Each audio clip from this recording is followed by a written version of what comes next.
shot of espresso before the game? You know what? We really wanted this game. You know, I've really harped on with our guys that you got to win home games.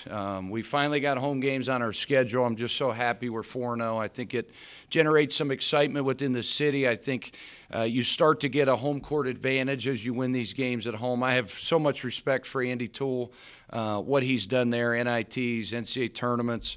You know, their scheduling was just absolutely crazy. So I don't think their record really reflects who they're going to be in their conference. So I was excited. I wanted our guys to understand how important this game was.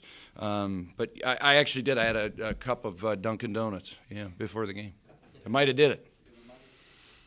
What was it after the last 26 minutes of that first half, and guys were not, seemed a little bit lethargic there at the end of the half? They come out the first couple minutes, they're starting to hit things, getting in the rhythm. Well, they lost a game against Marquette by 2 possessions. They were down 14. So I just kept telling our guys, stay the course. These guys are not going to give up. They're a reflection of their coach. They're tough, hard-nosed kids. They made a big run, and you can only practice those situations so much in practice. I thought we got everything tonight. They played zone. They pressed us. They played great hard hedge man-to-man defense.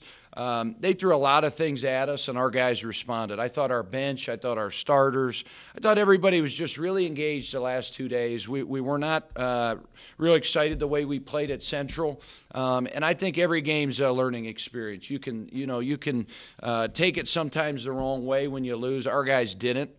They watched the tape. They took some ownership of it and had 2 really good practices, and you see what happens when you guys got a bunch of guys that really care, and we've talked about that. I think we got a great opportunity Saturday too, John. Last non-conference game on the road against a really well-coached team. We got to be ready to go.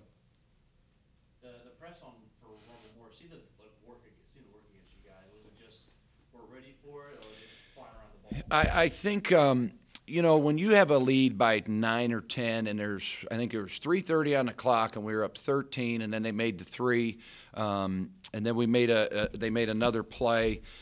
Sometimes it's very difficult to play with the lead. We haven't been in that situation. So you have to credit for Andy for doing that. It definitely rattled us a little bit. But in the end, when they cut it to 6, we were able to respond with some pressure situations, some pressure free throws. We were being trapped. We looked up the floor. So I think it was good for us. But I think it was a combination of both.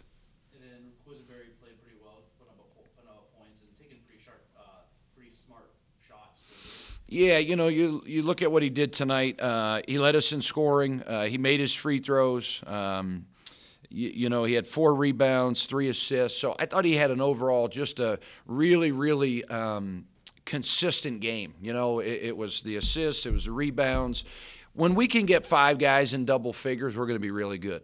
Tonight we looked like an offensive basketball team. We got paint touches.